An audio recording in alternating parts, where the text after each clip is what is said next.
It's time for this week's episode of Brandon Sports Talk, featuring in-depth interviews from those who are trending in the world of athletics.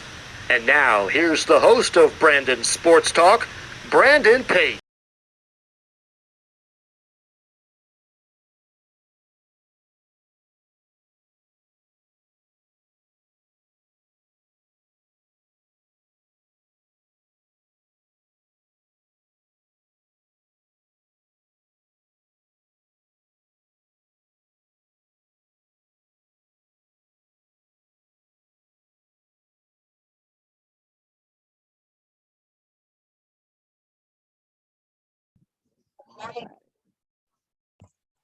Welcome back to Brandon Sports Talk. In today's episode, I have the privilege to interview the former WNBA player, Michelle Snow. How are you doing today? I am blessed. Can you talk about how you knew that you wanted to play professional women's basketball?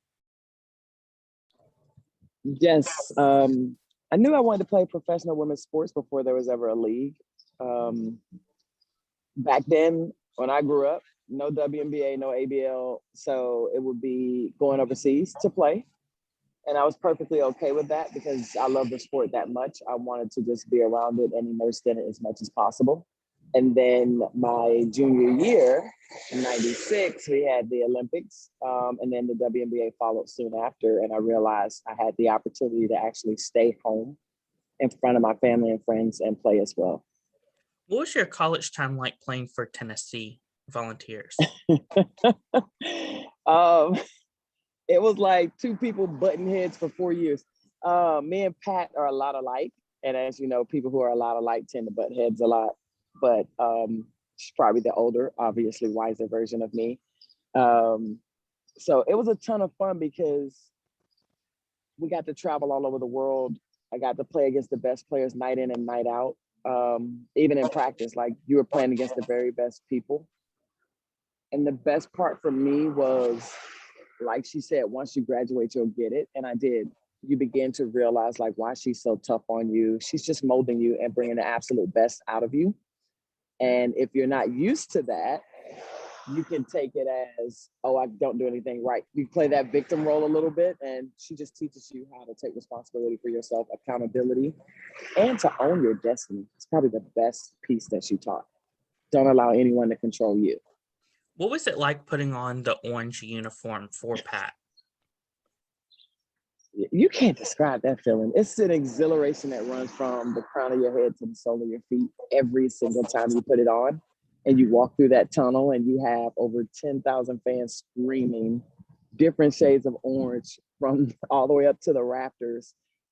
Man, it's something you can't even imagine that even in the pros, I always say, like that college experience, walking out into that tunnel and experiencing the fans and the camaraderie of other players, it's the best I ever had. Of course, what were some of your accomplishments at Tennessee? I think the biggest one that everybody always talks about is obviously the dunk, just because it's a rare feat in the women's game. I do think that's going to change. But just the dunk and being able to bring something to the women's side that people love on the men's side, that was the best part because you had people who were, I won't say enemies, but they were fans of the other team and they became fans of yours just because you did something that brought everyone together regardless of who you were rooting for. Of course, coming out of college, what was it like playing for Team USA? Playing for Team USA is an honor. You feel there's some anxiety to it, but there's also a lot of joy to it. It's something that most people don't get an opportunity to do. And once again, you're playing against the very best in the world now, across the board. And you're in there battling it out night in and night out, and you're getting better, and you see them getting better. And it contributes to the sport because now you have all of the basketball fans across the globe who are able to see some of their favorite players on the same team. What was that feeling like of putting on the Team USA jersey and obviously representing the United States?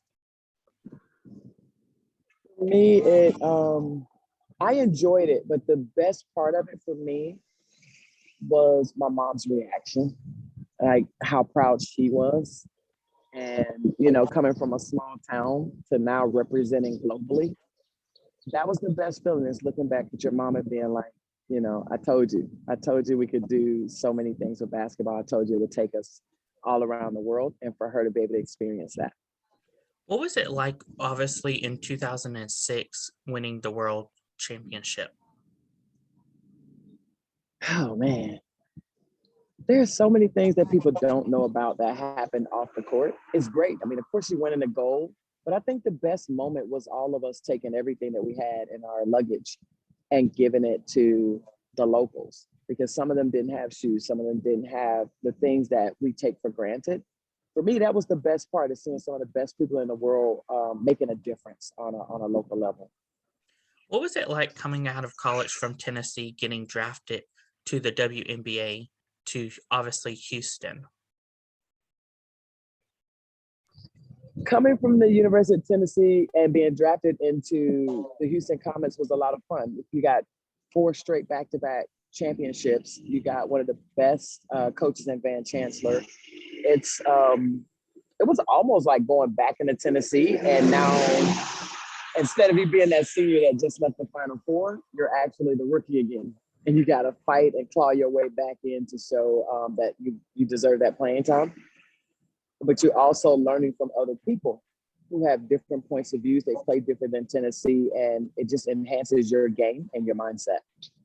What was obviously some of your accomplishments with the Comets in your rookie year and throughout your season, and putting on that first professional jersey? Wow. The biggest accomplishment was my parents coming to the draft and being able to watch me in New York, getting chosen to go to the WNBA. The second part, if you're asking about my rookie year, it was learning that pine needles hurt your butt, because I was riding that bench. 4 straight national championships, they had everyone from their team back. So that's what I meant by having to take that rookie position, humble yourself, and claw your way back into that starting lineup.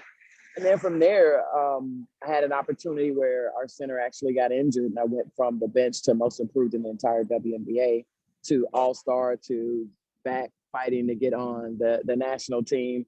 So there were tons of accolades and opportunities that were brought, but they were definitely hard fought. What was it like for you going from the WNBA to now the NWBL and playing for Houston? That was just fun. I mean, it was a lot of fun because the city of Houston really adopted the team. They made me feel at home. I felt like it was a second home. So being able to bring the NWBL championship to Houston was just a lot of fun, and being able to stay in the city some versus spending all of my free time overseas. So it was a great moment. What was the 2009 to 2012 season with the Dynamite? Are you talking about Dynamo? Yes. Dynamo Krusk. One of the best experiences I've ever had overseas. It was both difficult because you're in Kursk, which is 8 hours south of Moscow, isolated. It was different. It took 6 months for my teammates to open up. I knew they spoke English. You could tell when people's body language, you can tell when they understand the language. So it was interesting to go to a different country, a different culture, and really kind of break through those barriers and those walls and get to know one another, and making it to the Final Four for the first time for that franchise, to winning it all and going several times over the next 4 years. It was a beautiful journey. I still see them every year. They come to the US to visit, and it's really become like a family. But Russia's different. I tell people my last name is Snow, but Snow don't like snow. I don't like coming out of my apartment and having snow up to my knee. What was it like going to San Antonio, the Stars, and playing for them?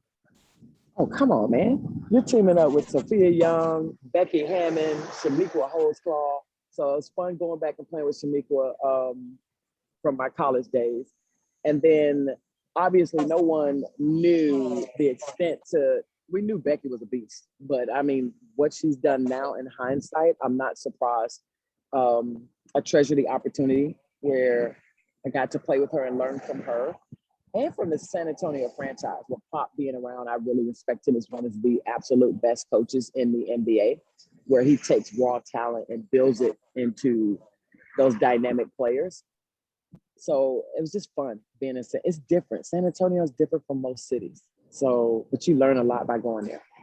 What was it like going from San Antonio to Washington, the Mystics? Wow, very different because San Antonio has a small town feel. DC, come on, that's a whole nother beast. My family being coming up and enjoying the city. You got Mike Tebow coming in, who's another great WNBA coach, and teaching you all the different tools that he has at his disposal. And being able to play, to me, I feel like Washington is the world stage for the US. Everyone gets to see, it's, all eyes are on you, and you're building a dynasty up. So that was a ton of fun, being able to contribute to where Washington is now and learning from some of the best. What was some of the moments that it was like when you first put on that WNBA jersey? To be completely honest, the first time I put on that jersey was terrifying because for me, I was in a bit of a different situation than most players. My mom was sick and dying. And for me, every time I put on that jersey was an extension of her life. I get to help with the medical bills. I get to do the things that will allow her to continue living and living a comfortable life. So it's terrifying at the same time and exhilarating at the same time. And I think a lot of people don't know that. What was it like for you to go from obviously getting drafted to the WNBA to going international to back to the WNBA? For me, getting drafted in WNBA was a plus because I'd said since I was, 8 or 9, I'm going overseas. That was the only opportunity that I knew of for the longest. So being able to go back and forth between the two, it was a lot of fun because I got to still enjoy the US and exposure, being able to go to nice restaurants, take my family to nice places, make sure everyone was taken care of. And then going overseas for me was big because I'm an introvert. I'm really quiet and reserved, although I come off as an extrovert to most people now. It forced it out of me by going to different cultures and places where you're so dependent upon those who know the language, who understand how things flow. And you have to understand who people are and that we all have the same blood. We all have the same wants and needs. And it kind of, it forces that gap. It closes it just a little bit each time you have those conversations. And who doesn't want to play in every other country all over the world? You know how cool it is going to Sweden, Japan, you know what I mean? Hungary. That was a ton of fun. What was it like when you came back to the WNBA to play with the Los Angeles Sparks? Oh, man. I always wanted to play in LA. You got Candace Parker, another Tennessee player out there as well. And I knew most of the players on the team. Me and Tamika Johnson were together in Dynamo Krusk and won a championship out there. It was fun because LA is nice. You got the beaches. You got Brian Agler as the coach. I think I played for all the best coaches. Geez, I'm just realizing like, dang. But you're learning from him as well and everything that he did at Seattle. He's bringing to LA. So I really enjoyed being out in LA. What was it like for you to go to the NWBL for the Houston Steels?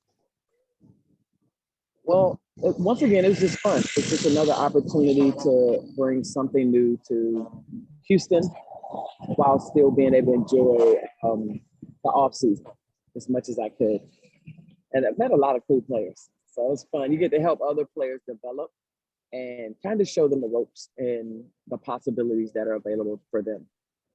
What is it like knowing now, obviously in your career, you're an Olympian and a former WNBA player? What does that feeling feel like to you and that title? For me, it's just a representation of what's possible, honestly.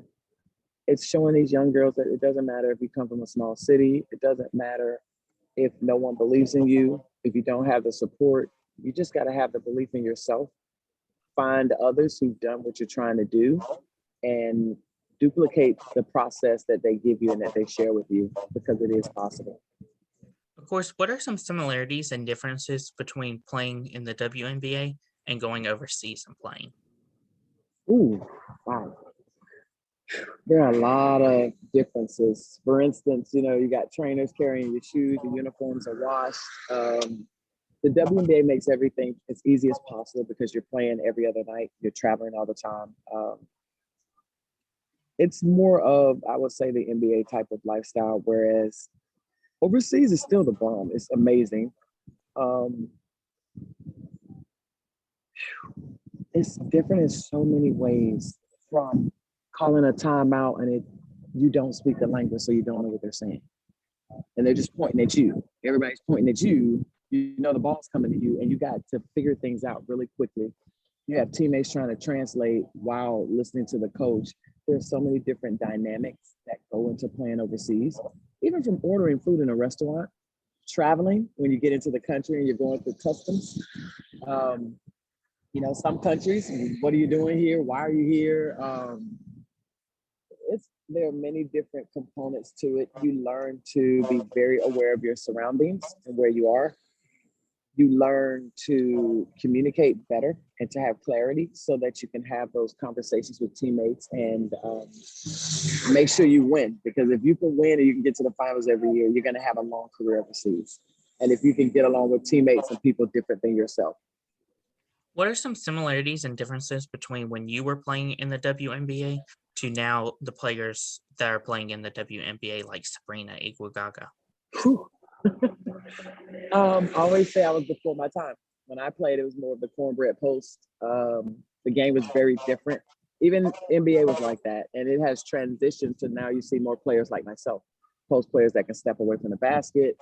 They can shoot, they can drive, they can rebound, they can battle it down in the block. The game is faster. It is more athletic. There are more people playing above the rim. You're now adding dimensions to the game, like the Commissioner's Cup, which means there are no nights off and there's a lot at stake. And honestly, to see the exposure and how many people are being attracted to the game once they get to see it and understand how much fun it is, that's one of the best parts, is also the media. Of course, with you retiring from obviously playing and stuff, what is it like to obviously help Across the Pond with their new podcast, the WNBA? It's very important because it goes back to what we were talking about earlier, representation and exposure. We have to, if you don't tell the stories of the players, that's how you gain the popularity of fans coming and realizing like, oh my goodness, I didn't know she liked the same things I liked. Wow, she's teaching me tips and tricks on how to shop, regardless of what it is. All the players have different things that they love. I think Across the Pond gives them a platform and a stage to be themselves and to allow the fans to get behind the scenes stories of what's really going on. And sometimes you only get that media view of the game, people walking into the tunnel, dressed to the T. I think it's great to be able to see the other side of it too, to see them in the gym, to see them going through their injuries, to see them having issues within their families that they have to handle. It makes them human. What are some of your favorite memories and moments so far as you get started with the WNBA Across the Pond? Probably Courtney Williams being on the show took the cake because people get to see her personality and hear the stories, hear how she grew up. And she also comes from a small town and that she worked her butt off to get to where she is. Seeing her dad be one of her biggest fans, jumping around in the stands, and people getting to hear the behind the scenes stories about all of that, I think is important. And I'll be honest, the broadcast we had with Cheryl Swoops and Dr. Chantel Trimateri, amazing. You're going to laugh, you're going to cry as you hear their stories and their takes, because these are the founders of the league. They were there from year one. So I think it's good because it gives fans an opportunity to kind of understand their history, know their history, and then kind of see how the game is transformed. Because I think in order to respect the present, you have to also respect the past and the people that built that stage for you. Of course, what is it like for you to obviously be a part of the WNBA Across the Pond with such high legacy that you've had in your career at Tennessee and along your professional career? I'm going to be honest. I'm just having fun. I'm having a ton of fun. I'm getting to catch up with old teammates. The younger players now, they were rookies when I came in. So it's a lot of fun watching them develop and seeing that shy person that came in or that person that didn't start immediately, watching them grow. Like, it's fun. And then the fans get to watch it too. And you just pull out those questions and ask the right things to create an environment where they get to show people like, hey, you can do this too. Like, you really can do this. And I think sometimes people think they can't. Of course, what are some of your future plans with James with the WNBA across the pond? I mean, ESPN needs to pick it up, period. ESPN picks it up, it gets to a broader market. We can take this global. I think that's great because you have all these players who are playing overseas in these different countries. And I think a lot of people don't even know that the podcast exists. So right now, that's what we're doing. Year one, let's get the information out there and let's get it on as many platforms as possible and create a really cool session where fans can, just get all their favorite questions asked and they can hear from their favorite players. What advice would you give college women basketball players looking to play women's basketball in college to move on to then the professionals? The biggest one is this is not going to be given to you. Like, get over the entitled attitude. I'm really adamant about that. I have seen so many players lose opportunities because they think it's just going to be given to them. Or maybe you were in high school and your coach just let you have your way because you were one of the best players. And maybe it happened in college. When you get to the pros, please believe everyone is out for blood. Everyone is fighting for that position. I mean, there are 144 spots this year, and you have players who could be starting that are getting cut. I will tell them to be accountable. The same thing you did to become great, all the hours you put in is going to take the exact same thing if you think you're going to come into the pros and play. What advice would you give those rookies that are entering, obviously, the WNBA or even going internationally to play? Be open-minded. Be open to things and people who are different than yourselves, who don't think like you. Ask questions. It's the biggest thing you can do is have those conversations, understand your teammates, allow them to understand you. And I promise you, they'll run through a wall for you. It's all about relationships. What advice would you give those players that are in the professionals that are looking to go from either the WNBA to international or from international to the WNBA? One, exposure. You got to be careful because you need an agent that knows what they're doing. Check their track record. Talk to players that they've represented to make sure you're getting the best opportunity. That's a whole session in itself. Because some people represent everybody, which means you're fighting for a job amongst all their clients. And others, they don't have any players, so they don't have the reputation. There's so many different things that go into that. Representation and making sure they have great agents is one of them. And don't be afraid to represent yourself. Honestly, the other part is don't be afraid to put in the legwork. Send those videos, go to the camps, figure out where these coaches are going to be, show up. Dr. Chantel Tremateri, during her session with me and Cheryl, talked about how when the WNBA first started and they had the 60 spots and they had the tryouts, they already found all 60 players. And Renee Brown was doing a tournament in, I believe it was Maryland or DC. And Chantel flew up there, got in the tournament, told Renee Brown, I'm going to get in the tournament and I'm going to win MVP. And of course, Renee Brown was like, oh, okay, whatever. But I already have my 60 players. Chantel went to that tournament, won MVP, and got a spot in the WNBA. And that's actually how her career got started. Some people do not have the courage to go and do that. That's amazing. Of course, what advice would you give players that are former players that are transitioning from playing to now getting out of playing and getting involved still in the sport of WNBA and basketball? I would tell them to get into the the Retired Players Association is the first thing I would tell them, the National Basketball Retired Players Association. because there's a network of people that are giving you not only the resources, but the internships to get in these front office positions, giving you the training, just like Becky went under Pop in order to get her training. You now have other players like Anisha Curry, who's with the Portland Trailblazers. These people went into these programs and they did the work, and they understood that, listen, it's not going to be given to me. I have the opportunity, and if I'm willing to put in the work, I can make something happen of myself. They leverage your own teammates. Like, we have a WNBA retired players chat where we post jobs, we post, players that we know for other coaches to give kids opportunities. You got to leverage your network. As I said in the beginning, it's all about relationships, and everybody wants to see the sisterhood do well. Like, once you're a part of the WNBA, that transition is tough. It's not easy because it's like you're going back to that rookie position in life.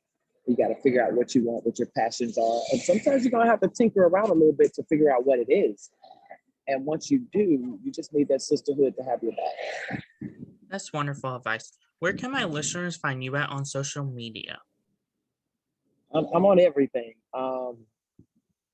Facebook, Miss Michelle Snow, MS Michelle Snow. Instagram, Michelle Snow 2 is my handle there. And then my website is michellesnow360.com.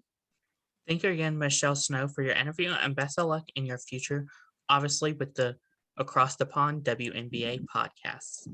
Thank you, Brandon.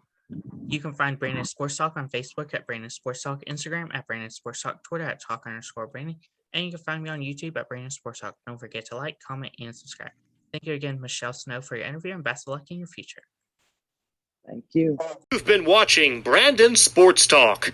Please feel free to like, share, and subscribe to Brandon Sports Talk on social media and on YouTube.